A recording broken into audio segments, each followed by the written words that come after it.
স্বস্তির জন্যই আন্তর্জাতিক মুদ্রা তহবিলের ঋণ, বললেন প্রধানমন্ত্রী। সহযোগিতা আরও দৃঢ় করতে চায় IMF। গাজীপুরে জাহাঙ্গীরের মনোনয়ন বাতিল, আচরণবিধি লঙ্ঘনে আজমতুল্লাহকে শোকজের সিদ্ধান্ত নির্বাচন কমিশনের। এসএসসি ও সমমান পরীক্ষা শুরু, প্রশ্ন ফাঁসের সুযোগ নেই, বললেন শিক্ষামন্ত্রী। গুজব রটালে ব্যবস্থা। দুদকের মামলায় ক্যাসিনো কাণ্ডের খোতা সেলিম প্রধানের ৮ বছর কারাদণ্ড। সুদানে থাকার পরিস্থিতি নেই, অবস্থানরত বাংলাদেশিদের দ্রুত নিবন্ধনের আহ্বান পররাষ্ট্র মন্ত্রণালয়ের।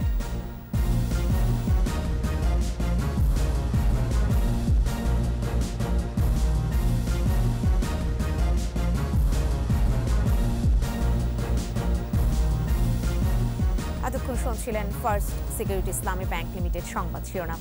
প্রত্যেককে আমন্ত্রণ জানাচ্ছি সন্ধ্যা ৭টার ২১ সংবাদে। সাথে রয়েছি আমি ফেরদৌসী আহমেদ।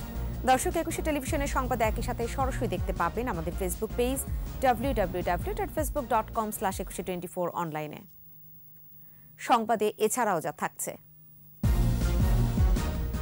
বিশ্ববাজারে জ্বালানি সারের ২১% মূল্য হ্রাসের পূর্বাভাস বিশ্বব্যাংকের। সুখবর নেই খাদ্যপণ্যে।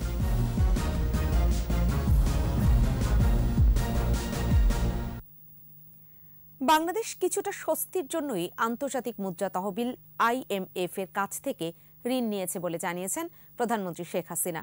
বৈশ্বিক ঋণদাতা সংস্থাটি ভবিষ্যতেও এই ধরনের সহযোগিতা অব্যাহত রাখার আশ্বাস দিয়েছে, জানাচ্ছেন আকবর হোসেন সুমন। শনিবার বিকেলে দ্য রিটজ কার্লটন হোটেলের সভাকক্ষে IMF-এর ব্যবস্থাপনা পরিচালক ক্রিস্টালনা জর্জিভার নেতৃত্বে একটি প্রতিনিধি দল বাংলাদেশের প্রধানমন্ত্রী শেখ হাসিনার সঙ্গে সৌজন্য সাক্ষাৎ করেন। আর্থসামাজিক উন্নয়নে দীর্ঘমেয়াদী পরিকল্পনা বাস্তবায়ন ও তার সুফল সম্পর্কে অবহিত করেন প্রধানমন্ত্রী। পরে সংবাদ সম্মেলনে IMF-এর উদ্ধৃতি দিয়ে বাংলাদেশ ও নেতৃত্ব নিয়ে সংস্থাটির পর্যবেক্ষণ তুলে ধরেন পররাষ্ট্রমন্ত্রী। মাননীয় প্রধানমন্ত্রীর কারণে তিনি বাংলাদেশের বিভিন্ন ক্ষেত্রে অর্জনকে প্রশংসা করেন, আর সেই সাথে স্টেবিলিটি যেটা রেখেছে সেটারও প্রশংসা করেন। IMF-এর ঋণ প্রসঙ্গে প্রধানমন্ত্রীর অবস্থান ব্যাখ্যা করেন পররাষ্ট্রমন্ত্রী। মাননীয় প্রধানমন্ত্রী বললেন যে আমি আপনাদের যে লোনটা নিয়েছি IMF-এর, সেইটা একটা ব্রিডিং স্পেস হিসাবে, and she appreciated very much. বলে যে এই ধরনের ভিশন, এই ধরনের লিডারশিপ ইজ ভেরি ইম্পর্ট্যান্ট। সৌজন্য সাক্ষাতে প্রধানমন্ত্রী শেখ হাসিনার নেতৃত্বের ধারাবাহিকতাও চেয়েছে IMF। মাননীয় প্রধানমন্ত্রীর সাথে আকবর হোসেন সুমন, ২১ টেলিভিশন। গাজীপুর সিটি নির্বাচনে আওয়ামী লীগের বিদ্রোহী ও স্বতন্ত্র প্রার্থী জাহাঙ্গীর আলমের মনোনয়নপত্র বাতিল করা হয়েছে। ঋণ খেলাপি বিষয়ে বাংলাদেশ ব্যাংকের CIB আপত্তি থাকায় জাহাঙ্গীর আলমের মনোনয়ন বাতিল করা হয়। তবে তার মা জায়েদা খাতুনের মনোনয়ন বৈধ ঘোষণা করা হয়েছে। এ সময় জাহাঙ্গীর আলম বলেন তিনি ন্যায় বিচারের জন্য আপিল করবেন। গাজীপুর প্রতিনিধি অপূর্ব রায়ের রিপোর্ট, জানাচ্ছেন রত্না জামান। সকাল থেকে গাজীপুর সিটি কর্পোরেশন নির্বাচনে জেলা শহরের বঙ্গতাজ মিলনায়তনে রিটার্নিং কর্মকর্তার অস্থায়ী কার্যালয়ে শুরু হয় প্রার্থীদের মনোনয়নপত্র যাচাই বাছাই। এতে ১২ জন মেয়র প্রার্থীর মধ্যে ৩ জনের প্রার্থিতা বাতিল করা হয়। ঋণ খেলাপের কারণে আওয়ামী লীগের বিদ্রোহী ও স্বতন্ত্র প্রার্থী জাহাঙ্গীর আলমের মনোনয়নপত্র বাতিল করা হয়।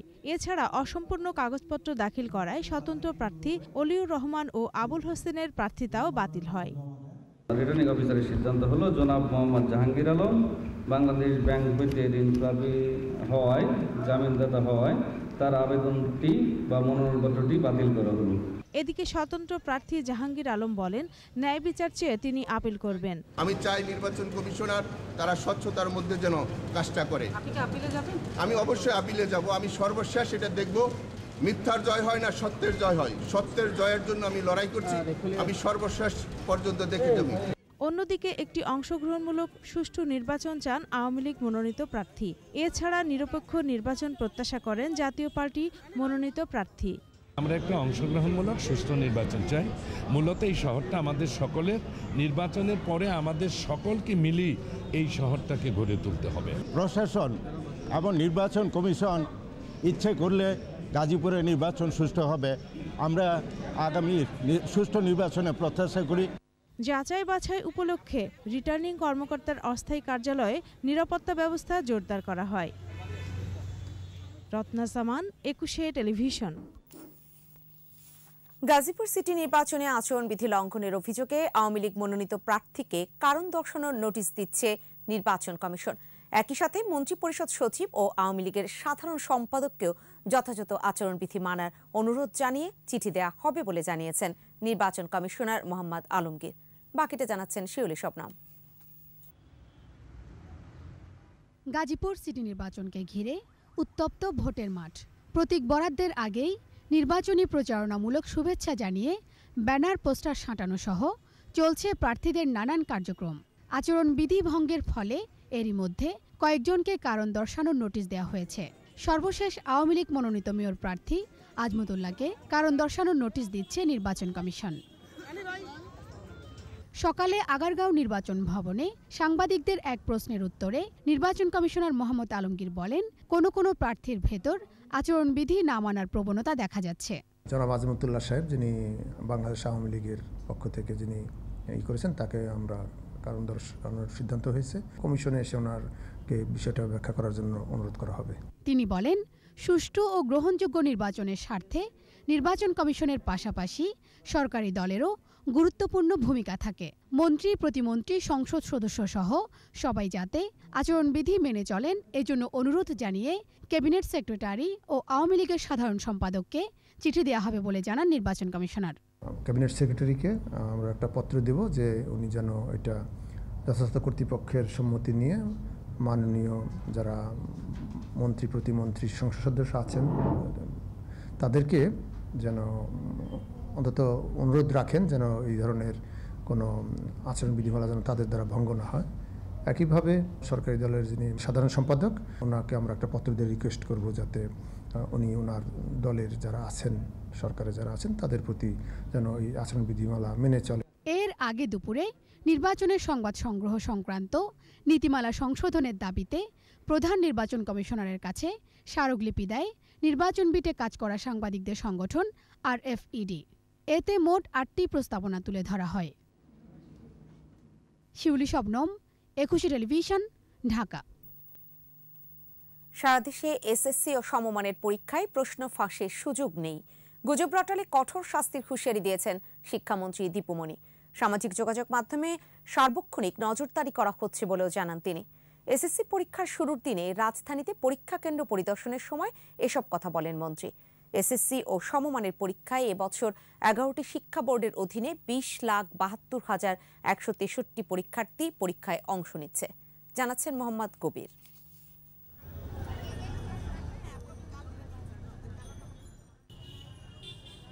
প্রথম দিনে অনুষ্ঠিত হয় বাংলা প্রথম পত্র পরীক্ষা। এই বছর 11টি শিক্ষা বোর্ডে 3,810টি কেন্দ্রে 20,72,163 জন পরীক্ষার্থী পরীক্ষায় অংশ নিচ্ছে। এর মধ্যে মাদ্রাসা শিক্ষা বোর্ডের 716টি ও কারিগরি শিক্ষা বোর্ডের 850টি কেন্দ্র রয়েছে। পরীক্ষা কেন্দ্র পরিদর্শনে সকালে বাড্ডা হাই স্কুলে যান শিক্ষামন্ত্রী ডাক্তার দীপুমণি। প্রশ্ন ফাঁসের সুযোগ নেই উল্লেখ করে গুজব রটানো হলে কঠোর ব্যবস্থা নেওয়ার হুঁশিয়ারি দেন শিক্ষামন্ত্রী। সোশ্যাল মিডিয়া মনিটরিং আমাদের কনস্ট্যান্টলি হচ্ছে এবং যেখানেই কোনো বার্তায় দেখা যাচ্ছে যে কেউ চেষ্টা করছে গুজব ছড়াবার বা কিছু, সেখানেই সঙ্গে সঙ্গে ইন্টারভিউ করা হচ্ছে। পরীক্ষা কেন্দ্রের বাইরে অভিভাবকদের উপচে পড়া ভিড়, সন্তানদের মনোবল চাঙ্গা করতে তাদের কেন্দ্রে আসা। বড় মেয়ে আজকে পরীক্ষা দিচ্ছে, এটা আমার কাছে অনেক বড় একটা আনন্দের ব্যাপার। আমি যখন পরীক্ষা দিয়েছিলাম আমার বাবা মা এসেছিল, দাঁড়িয়েছিল, সেই অনুভূতিটা এখন বুঝতে পারছি। সবাই তো অনেক কষ্ট করছে, সবার বাবা মার স্বপ্ন যাতে পূরণ করতে পারে। পরীক্ষা সুষ্ঠু ও শান্তিপূর্ণভাবে অনুষ্ঠিত হওয়ায় খুশি শিক্ষার্থী ও শিক্ষকরা। প্রশ্নটা খুবই সোজা ছিল, মানে যেরকম আশা করেছিলাম সেরকমই ছিল। আমরা যেভাবে অধ্যয়ন করছি বিভিন্ন বিষয় নিয়ে, আমরা সুন্দরভাবে পরীক্ষাটা দিতে পারছি। শিক্ষক, ছাত্র এবং অভিভাবক, আমার মনে হয় তিনটি মাধ্যমে এবার সচেতন ছিল এবং ভালোভাবে তাদের কাজকর্ম পরিচালনা করছে, বিধায় সুন্দরভাবে পরীক্ষা পরিচালনা হচ্ছে। আগামী 23 মে শেষ হবে এসএসসি ও সমমানের পরীক্ষা। পরীক্ষা শেষ হওয়ার 2 মাসের মধ্যে ফল প্রকাশিত হবে। মোহাম্মদ কবির, 21 টেলিভিশন, ঢাকা। অবৈধ সম্পদ অর্জনের অভিযোগে দুদকের করা মামলার ক্যাসিনো কাণ্ডের অন্যতম হোতা সেলিম প্রধানের 8 বছরের কারাদণ্ড দিয়েছেন আদালত। ঢাকা বিশেষ জজ আদালত 8-এর বিচারক বদরুল আলম ভূঁইয়া এ রায় ঘোষণা করেন। এর আগে ক্যাসিনো বিরোধী অভিযান চলাকালে 2019 সালের সেপ্টেম্বরে সেলিম প্রধান র্যাবের হাতে গ্রেফতার হন।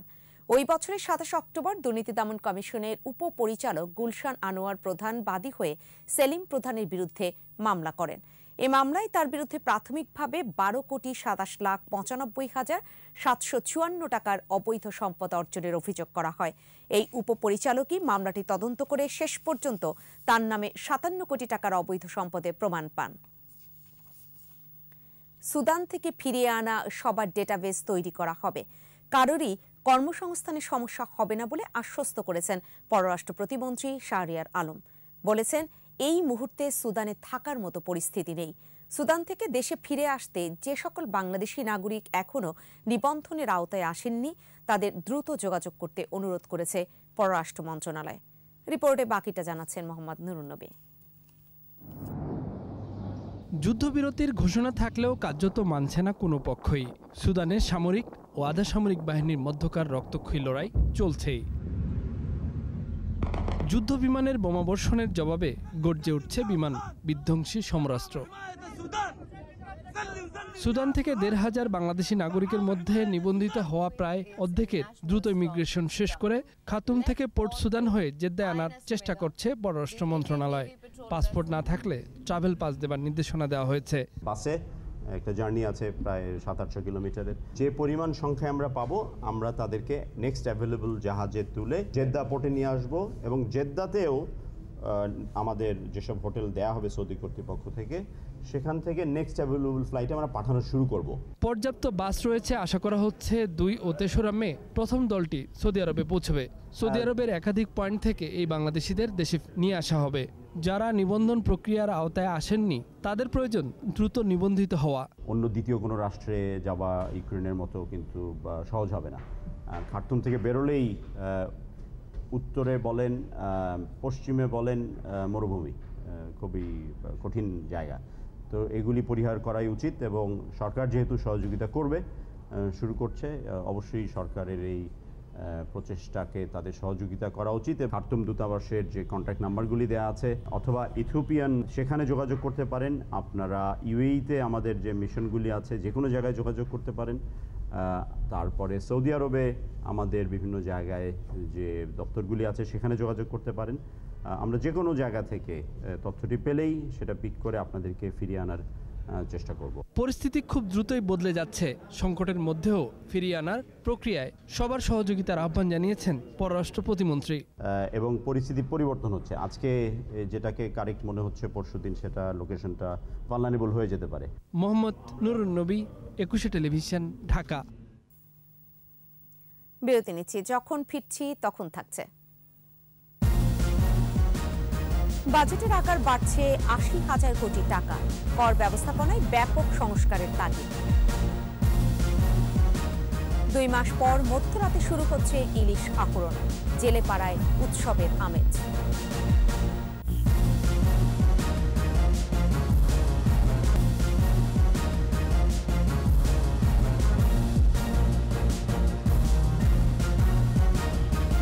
দেখছেন সন্ধ্যা 7টার 21 সংবাদ। ব্যয় সংকোচনের চাপ সত্ত্বেও আগামী বাজেটের আকার বাড়ছে প্রায় 80,000 কোটি টাকা। উচ্চ প্রবৃদ্ধির লক্ষ্যমাত্রার সাথে নির্বাচনী বছরের বাজেটে থাকছে ভর্তুকির চাপও। আর ব্যয় মেটাতে এনবিআরের রাজস্ব আহরণের লক্ষ্যমাত্রা ধরা হচ্ছে প্রায় 4.25 লাখ কোটি টাকা। অর্থনীতিবিদরা বলছেন, কর ব্যবস্থাপনায় ব্যাপক সংস্কার ছাড়া বাজেট অর্থায়ন চ্যালেঞ্জিং হবে। বাকিটা জানাচ্ছেন মেহেদি হাসান। বৈশ্বিক সংকটে দেশের অর্থনীতি কিছুটা চাপে। ব্যয় সাশ্রয়ী নীতিতে হাঁটছে সরকার। ধাপে ধাপে কমানো হচ্ছে বিদ্যুৎ, জ্বালানি ও সারের ভর্তুকি। তবুও আসছে বাজেটে সরকারকে বড় ভর্তুকি গুনতে হবে। এছাড়া মূল্যস্ফীতির চাপে থাকা সাধারণ মানুষকে স্বস্তি দিতে খাদ্য ও সামাজিক নিরাপত্তা খাতে বিপুল অর্থের প্রয়োজন হবে। ঋণের সুদ পরিশোধ, বেতন ভাতা সহ নানা উন্নয়ন খাতেও বাড়বে ব্যয়। নানামুখী এমন চাপ সত্ত্বেও 2023-24 অর্থবছরে রেকর্ড পরিমাণ অর্থ ব্যয় করতে চায় সরকার। অর্থ মন্ত্রণালয় সূত্র বলছে, আগামী অর্থবছরে বাজেটের আকার হতে পারে 7,59,955 কোটি টাকা। চলতি অর্থবছরের 6,78,000 কোটির চেয়ে প্রায় 80,000 কোটি টাকা বেশি। বেশ কয়েক দফা বিদ্যুৎ ও জ্বালানির মূল্য সমন্বয়ের পরও কমছে না ভর্তুকি। অন্যদিকে বড় উন্নয়ন প্রকল্পগুলো ঋণের দায় পরিশোধ শুরু হলে বাড়বে সুদের চাপও। সব মিলিয়ে আসছে অর্থবছরের বাজেটে ঋণের সুদ পরিশোধ আর ভর্তুকির ব্যয় সামলাতেই খরচ হবে মোট বাজেটের প্রায় 27%। সুদের ব্যয় এই বছর 1 লক্ষ কোটি টাকা ছাড়াবে প্রথমবারের মতো। এটা একটা সুসংবাদ নয়, এবং প্রবৃদ্ধিটা হচ্ছে 27%। সেটা আরেকটা দুঃসংবাদ। আগামী বছর কী হবে জানি না, কিন্তু এইভাবে যদি বাড়তে থাকে তাহলে কিন্তু আমরা ঋণগ্রস্ত দেশ হিসেবে পরিণত হতে পারি। যে আমার আয়ের 3 ভাগের 1 ভাগই যদি আমি ইন্টারেস্টে দিয়ে দিই, 3 ভাগের 1 ভাগ যদি আমি সাবসিডিতে দিয়ে দিই, থাকলোটা কি? তাহলে আমি শিক্ষা খাতে কী ব্যয় করবো, স্বাস্থ্য খাতে ব্যয় কী করবো, সরকার পরিচালনায় কী ব্যয় করব, বিনিয়োগে কী ব্যয় করব, সবই কি ধার করে? চলতি অর্থবছরের ঘোষিত বাজেটে জাতীয় রাজস্ব বোর্ড এনবিআর এর রাজস্ব আদায়ের লক্ষ্যমাত্রা ছিল 3,70,000 কোটি টাকা। আসছে বাজেটে এ লক্ষ্যমাত্রা 15% বাড়তে পারে। অর্থনীতিবিদদের মতে রাজস্ব খাতে বড় ধরনের সংস্কার ছাড়া এত বড় বাজেট অর্থায়ন কঠিন হবে। এই বছরের বাজেটটা খুবই ডিফিকাল্ট হবে, এবং সরকারের পক্ষে কোনো বড় কোনো সংস্কার কার্যক্রম হয়তো হাত দেওয়াটা কঠিন হবে রাজনীতির কারণে। তো আশা করব যে ইলেকশন পরবর্তীকালে যেন সরকার, অন্তত পক্ষে যে সরকারই আসুক না কেন, তারা যেন বড় রকমের সংস্কারে হাত দেয় রাজস্ব খাতে, এবং সেখানে যদি পরিবর্তন না আনা হয়, আমাদের যে সরকারই আসুক না কেন বাজেট বাস্তবায়ন হবে না। আগামী বাজেটে সরকারের পরিচালন ব্যয় দাঁড়াতে পারে প্রায় 4,96,955 কোটি টাকা, যা জিডিপির প্রায় 10%। তবুও আসছে বাজেটে প্রবৃদ্ধির লক্ষ্যমাত্রা ধরা হতে পারে 7.5%। মেহেদী হাসান, 21 টেলিভিশন, ঢাকা। নির্বাচনে অংশ না নিয়ে বিএনপিকে তারেক রহমান লাঠিয়াল বাহিনী হিসেবে কাজে লাগাতে চায় বলে মন্তব্য করেছেন তথ্য ও সম্প্রচার মন্ত্রী ডক্টর হাসান মাহমুদ। সচিবালয় নিজ মন্ত্রণালয়ের সভাকক্ষে বাংলাদেশ চলচ্চিত্র সাংবাদিক সমিতির সাথে মতবিনিময় সভায় এই কথা বলেন তিনি। বিএনপি হাস্যকর দলে পরিণত হয়েছে বলেও মন্তব্য করেন তিনি। আওয়ামী লীগ গণতন্ত্র এবং ভোটের রাজনীতিতে বিশ্বাসী জানিয়ে তথ্যমন্ত্রী বলেন, আগামী নির্বাচনও সুষ্ঠু হবে। বিএনপি তাদের স্বার্থ রক্ষার জন্য একটা লাঠিয়াল বাহিনী হিসাবে থাক, এটিই চায় বিএনপির ভারপ্রাপ্ত চেয়ারপারসন। সেই কারণেই তিনি নির্বাচনে অংশগ্রহণ করতে দিতে চায় না বিএনপিকে। দেশীয় সাহেবরা বিদেশিদের কান ভারী করে দেশের বিরুদ্ধে ষড়যন্ত্র করছে বলে মন্তব্য করেছেন আইনমন্ত্রী অ্যাডভোকেট আনিসুল হক। দুপুরে ব্রাহ্মণবাড়িয়ার কসবায় ক্ষুদ্র ও প্রান্তিক কৃষকদের মাঝে ঋণ বিতরণের সময় এই মন্তব্য করেন তিনি। বিএনপিকে উদ্দেশ্য করে আনিসুল হক বলেন, যুক্তরাষ্ট্র ও যুক্তরাজ্যের কাছে দেশের মানুষের ভাগ্য নিয়ে তারা নাকি নালিশ করেছে, কিন্তু দেশের জনগণ নিজেরাই তাদের ভবিষ্যৎ নির্ধারণ করবে বলে মন্তব্য করেন আইনমন্ত্রী। সাহেব আছে ঢাকা শহরে থাকে, আপনাদেরকে চিনেও না, জানেও না, কিন্তু তারা আসেও না। এই ষড়যন্ত্র তারা করতেছে, আর খালি বিদেশিদের খালি কইতেছে, কান ভারী করতেছে। বাংলাদেশের ভাগ্য নির্ণয় করবে বাংলাদেশের জনগণ। বাংলাদেশে কি হবে না হবে সেটা বাংলাদেশের জনগণ বুঝবে এবং চাইবে।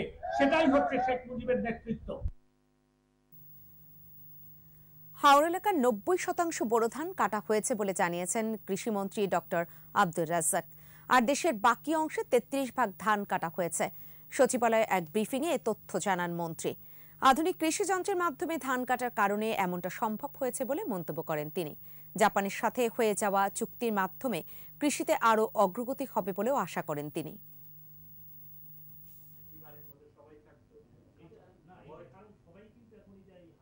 এই হাওরের ধান কাটা চরম ঝুঁকিপূর্ণ। প্রত্যেক বছরই আগে দেখতাম কিছু না কিছু হাওর এলাকা পানিতে ডুবে যেত, ধান নষ্ট হতো, কৃষকরা তাদের ধান ঘরে তুলতে পারত না। তো এই বছর এই মুহূর্ত পর্যন্ত খবর হলো যে 90% ধান হাওর এলাকায়, ঝুঁকিপূর্ণ এলাকায় কাটা হয়েছে। আজ মধ্যরাত থেকে শুরু হচ্ছে ইলিশ আহরণ। বিভিন্ন নদীর প্রায় 400 কিলোমিটার এলাকা জুড়ে জেলে পাড়ায় উৎসবের আমেজ। 2 মাস পর নিষেধাজ্ঞা উঠে যাওয়ায় জাল নিয়ে নদীতে নামতে প্রস্তুত জেলেরা। প্রতিনিধিদের তথ্যচিত্রে বাকিটা জানাচ্ছেন সমর ইসলাম। উৎপাদন বাড়ানোর লক্ষ্যে 1 মার্চ থেকে দেশের ইলিশের 6টি অভয়াশ্রমের মধ্যে 5টিতে সব ধরনের মাছ ধরার উপর 2 মাসের নিষেধাজ্ঞা দেয় সরকার। চর-ইলিশার মদনপুর থেকে ভোলার চরপিয়াল পর্যন্ত মেঘনার 90 কিলোমিটার, ভোলার ভেদুরিয়া থেকে পটুয়াখালীর চর রুস্তম পর্যন্ত তেঁতুলিয়া নদীর 100 কিলোমিটার, চাঁদপুরের ষাটনল থেকে হাইমচর পর্যন্ত 70 কিলোমিটার, লক্ষ্মীপুর থেকে চর আলেকজান্ডার পর্যন্ত মেঘনার 30 কিলোমিটার, শরীয়তপুরের নড়িয়া থেকে ভেদরগঞ্জ পর্যন্ত নিম্ন পদ্মার 20 কিলোমিটার এবং বরিশালের হিজলা, মেহেন্দিগঞ্জ ও সদর উপজেলায় মেঘনার প্রায় 82 কিলোমিটার এলাকা জুড়ে এ নিষেধাজ্ঞা চলে। নিষেধাজ্ঞার সময় জেলেদের খাদ্য সহায়তা হিসেবে 40 কেজি করে 4 দফায় 160 কেজি চাল দেয়া হয়েছে। দীর্ঘদিন অলস সময় কাটিয়ে আবারও নদীতে জাল নিয়ে নৌকা ভাসাবেন জেলেরা, তাই কর্মচঞ্চল জেলে পাড়া। অভিযান ইনশাআল্লাহ আমরা পালন করছি। আল্লাহর রহমতে অনেক জালের কাম করতে আছি। 1 তারিখ আল্লাহ দিবস আমরা নাও দলে নাম 2 মাস অভিযান নৌকা উসুরে দিয়ে দিলাম। আল্লাহ আসলে এই অভিযান শেষ 1 তারিখে আমরা গাঙ্গে নাম। জাটকা সংরক্ষণে জেলা প্রশাসন, কোস্টগার্ড ও জেলা টাস্কফোর্সের যৌথ অভিযান সফল হওয়ায় ইলিশের উৎপাদন 6 লাখ মেট্রিক টন ছাড়িয়ে যাবে বলে মনে করছে মৎস্য বিভাগ। জনপ্রতিনিধি এরা আমাদের আইন শৃঙ্খলা বাহিনী, জেলা প্রশাসন সকলে মিলে আমরা একটা অভিযানটা করেছি এবং ইলিশের উৎপাদন যে বর্তমান যে উৎপাদন তার চেয়ে কাঙ্ক্ষিত হারে বৃদ্ধি পাবে এবং জাতীয় উৎপাদন যেটা আমরা মনে করছি যে আগামীতে 6 লক্ষ মেট্রিক টনের ঊর্ধ্বে উৎপাদন হবে। নিষেধাজ্ঞার সময় চাঁদপুরে 155টি ভ্রাম্যমাণ আদালত 737টি অভিযানে 368 জেলেকে বিভিন্ন মেয়াদে সাজা দিয়েছে। সমর ইসলাম, 21 টেলিভিশন। দেশে বজ্রপাতে মৃত্যু বাড়ায় 2016 সালে বজ্রপাতকে দুর্যোগ ঘোষণা করে সরকার। বজ্রপাতে মৃত্যুর 93%ই গ্রাম অঞ্চলে, এর মধ্যে 86% মৃত্যু হয় উন্মুক্ত স্থানে। এ অবস্থায় বিভিন্ন স্থানে বজ্রপাত নিরোধক দণ্ড ও যন্ত্র বসিয়ে হতাহতের সংখ্যা কমানোর চেষ্টা করছে দুর্যোগ ব্যবস্থাপনা মন্ত্রণালয়। প্রতিনিধিদের সহায়তায় জানাচ্ছেন শতরূপা দত্ত।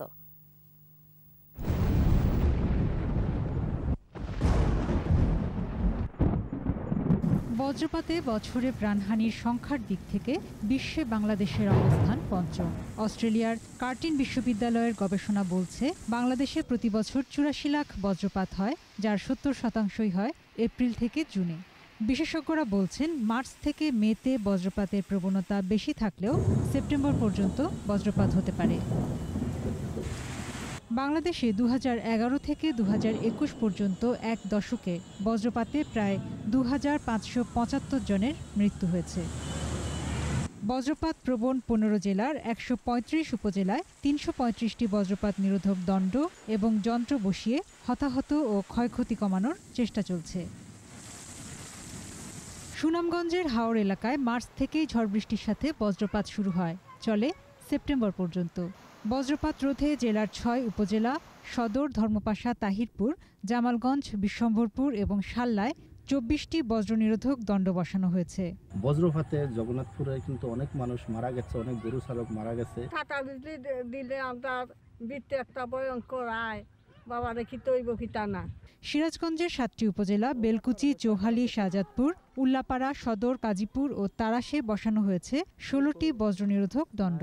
এরপরে কোনো সমস্যা হয় যে মানুষ আর মৃত্যু থেকে বাঁচবে আর কি। যন্ত্রটাতে সেট করাতে এলাকাবাসী খুব উপকৃত হবে। তামা, অ্যালুমিনিয়ামের মতো ধাতু দিয়ে তৈরি এ দণ্ড উচ্চমাত্রার বিদ্যুৎকে মাটিতে পৌঁছানোর সুযোগ করে দেয়। এর 328 ফুট ব্যাসের মধ্যে নিরাপদ থাকা সম্ভব। ওপরে বসানো থাকে লাইটনিং অ্যারেস্টার, যা নির্ধারিত ব্যাসের মধ্যে হওয়া বজ্রপাত টেনে মাটিতে নামিয়ে আনে। কতটি বজ্রপাত হয়েছে তা গণনাও করে এই যন্ত্র।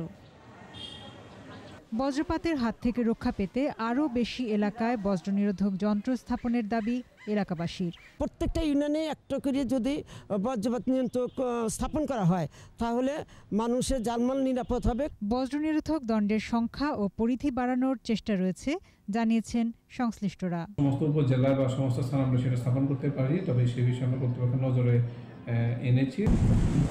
শতরূপা দত্ত, 21 টেলিভিশন।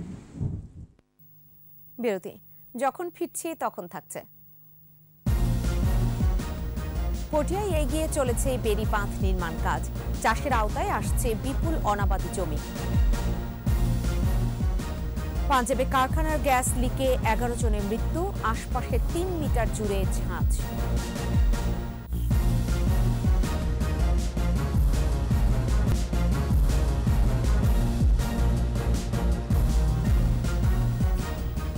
দেখছেন সন্ধ্যা 7টার 21 সংবাদ। চট্টগ্রামের পটিয়ায় দৃশ্যমান হচ্ছে 1158 কোটি টাকা ব্যয়ে 25.5 কিলোমিটার বেড়িবাঁধের নির্মাণ কাজ। এ প্রকল্প বাস্তবায়নের ফলে নদী ভাঙন প্রতিরোধ এবং অনাবাদি জমি চাষাবাদের আওতায় আসবে। চট্টগ্রাম থেকে একরামুল হকের প্রতিবেদন, জানাচ্ছেন শতরূপা দত্ত। চট্টগ্রামের পটিয়ায় কয়েকটি নদীখালের ভাঙনে প্রতিবছর বিশাল এলাকা তলিয়ে যায়। প্রায় জলমগ্ন থাকে নিচু এলাকা, নষ্ট হয় খালের নাব্য। এ অবস্থায় বন্যা নিয়ন্ত্রণ, নিষ্কাশন, সেচ সুবিধার পরিধি বাড়াতে প্রকল্প হাতে নেয় পানি উন্নয়ন বোর্ড। এ প্রকল্প বাস্তবায়ন হলে শুষ্ক মৌসুমে অতিরিক্ত ৩,২০০ হেক্টর জমিতে ফসল আবাদ হবে। ২০২৪ সালের মধ্যে প্রকল্পটি বাস্তবায়নের আশা সংশ্লিষ্টদের। আশা করা যায় যে এই প্রকল্পটা বাস্তবায়িত হলে পটিয়া যে জলাবদ্ধতার সমস্যা এবং ফ্লাডের যে সমস্যা, সমুদ্রের লবণ পানি অনেক সময় প্রবেশ করার ফলে জমির উর্বরতা নষ্ট হয়ে যায়, এই প্রবলেম পুরোপুরি দূরীভূত হবে। প্রকল্পের মধ্যে রয়েছে 25.510 কিলোমিটার বাঁধ নির্মাণ, 11টি খাল খনন, বেড়িবাঁধ, স্লুইসগেট সহ অবকাঠামো নির্মাণ। ইতিমধ্যে 8.5 কিলোমিটার দীর্ঘ একটি খালের খনন শুরু হয়েছে। এটি খনন শেষ হলে শুষ্ক মৌসুমে চাষাবাদের সুবিধা পাবে কৃষক। এই খাল খনন করতে আমাদের প্রায় 20 কোটি টাকার উপরে খরচ হচ্ছে, 8.5 কিলোমিটার। এরই মধ্যে প্রকল্পের সুফল পাওয়া যাচ্ছে।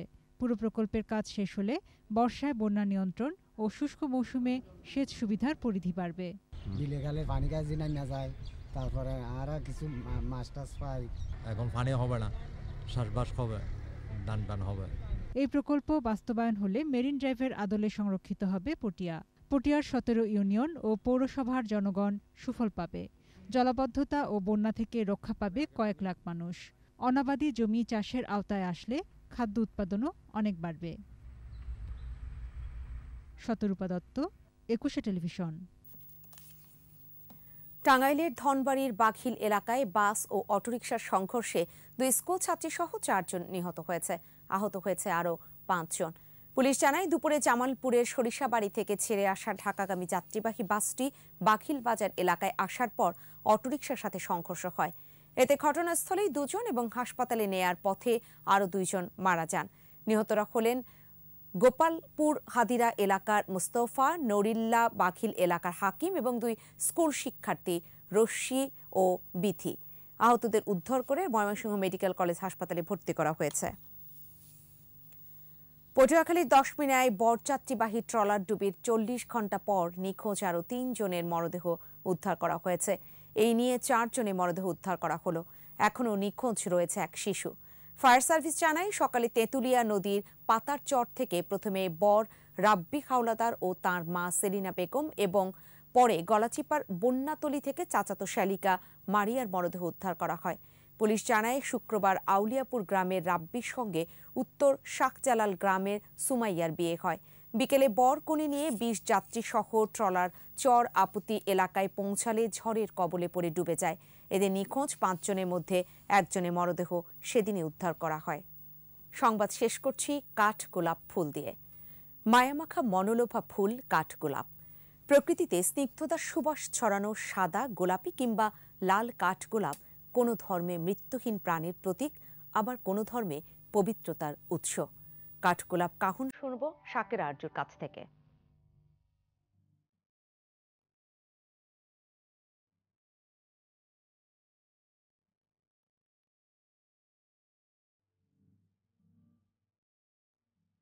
সাদা পাপড়িতে হলুদের ছোঁয়া কিংবা গোলাপি আভায় মুগ্ধতার ক্যানভাস, থোকা থোকা ফুলে সাদার মায়া ছড়ানো এ যেন কাঠগোলাপের সাম্রাজ্য।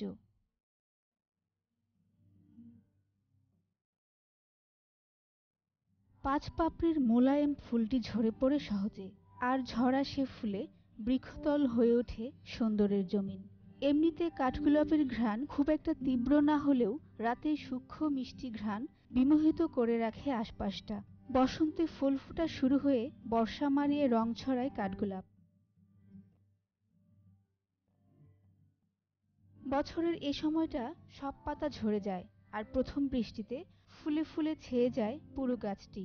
অনাবিল সৌন্দর্যে কাঠগোলাপ তাই অনন্য ফুলের ভুবনে। মেক্সিকো, মধ্য আমেরিকা, ভেনিজুয়েলা ও দক্ষিণ ভারতের স্থানীয় ফুল কাঠগোলাপ। গোলাচি, গোলাইচ, গোলক চাপা, চালতা গোলাপ, গড় চাপা নামে পরিচিতি রয়েছে কাঠগোলাপের। এ গাছে নানা অংশের ঔষধি ব্যবহারও রয়েছে। আর ফুলটি হিন্দু ধর্মাবলম্বীদের কাছে পবিত্রতার উৎস, পূজার নৈবেদ্য। বৌদ্ধ সম্প্রদায়ের মানুষ ভাবেন কাঠগোলাপ মৃত্যুহীন প্রাণের প্রতীক।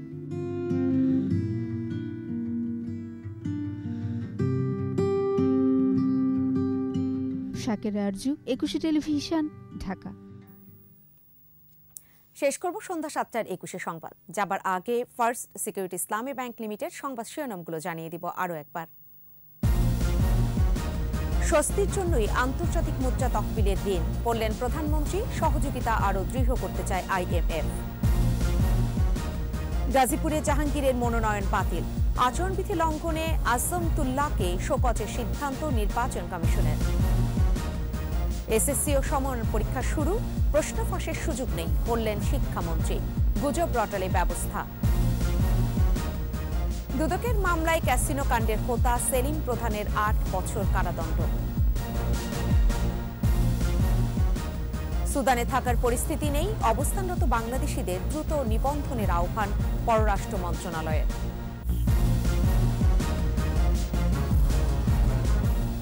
সর্বশেষ খবর জানতে ডায়াল করতে পারেন 2021 নম্বরে, আর ভিজিট করুন 21-tv.com এই ওয়েবসাইটে। এছাড়া ফেসবুকে ভিজিট করতে পারেন facebook.com/2124 অনলাইনে। পরবর্তী সংবাদ রয়েছে রাত 9টায়। দেখার আমন্ত্রণ রইল। স্বাস্থ্যবিধি মেনে চলুন, সুস্থ থাকুন।